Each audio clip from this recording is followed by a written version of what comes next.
তো ছেলের স্কুলে হলো সায়েন্স এক্সিবিশন, প্রতি বছরই ওদের স্কুলে হয়। তো এইবার আমার ছেলে ম্যাথ থেকে নাম দিয়েছে, তো প্রজেক্ট করতে দিয়েছে। আর বাচ্চা কাচ্চার প্রজেক্ট মানেই সেটা হলো বাবা মার প্রজেক্ট হয়ে যায়। এটা সব বাচ্চাদের সঙ্গেই হয়তো হয়, আর সব প্যারেন্টসদের সঙ্গেই হয়তো হয়, প্রতিটা বাড়িতেই হয় যে বাড়িতে বাচ্চা আছে।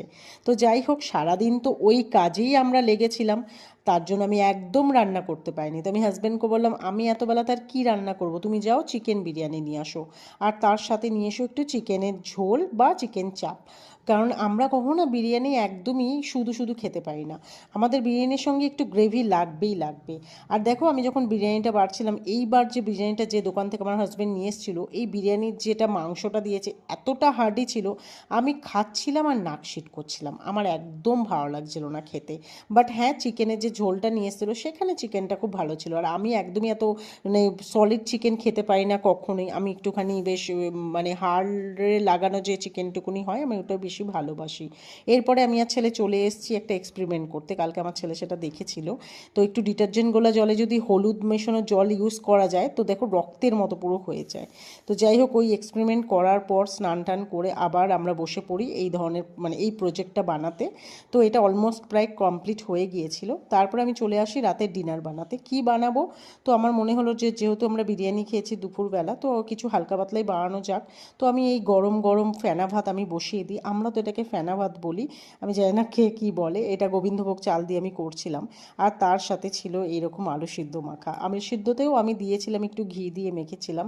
দেখবে তেল দিয়ে আলু সিদ্ধ মাখা আর ঘি দিয়ে আলু সিদ্ধ মাখা না খেতে বেশি ভালো লাগে, মানে বেশিটা ঘি দিয়ে আলু সিদ্ধ মাখাটাই বেশি ভালো লাগে, তাই না?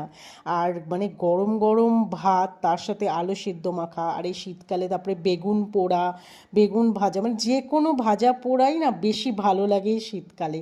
আর তার সাথে সাথে আমি একটুখানি পাঁপড়ও ভেজে নিয়েছিলাম, কারণ শুকনো শুকনো বললামই কি আমাদের বাড়িতে কেউ খেতে পারে না।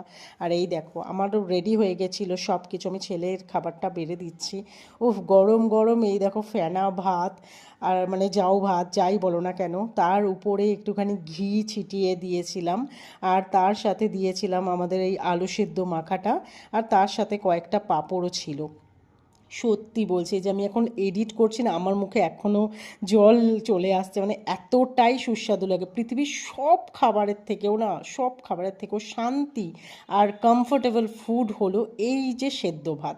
খুবই ভালো লাগে, তার সঙ্গে একটুখানি চানাচুরও নেওয়া যেতে পারে, আরও ভালো লাগে। আর ডিম, মানে ডিমের অমলেটও খুব ভালো লাগে। তো সবাইকে খাইয়ে আমি এবার খেতে বসে পড়েছি। তো যাই হোক, ভিডিওটা আজকে এই পর্যন্তই। যদি ভালো লেগে থাকে প্লিজ একটা লাইক করো অ্যান্ড চ্যানেলটা সাবস্ক্রাইব। দেখা হবে আবার অন্য একটা ভিডিওতে। ততদিনের জন্য টাটা, বাবাই।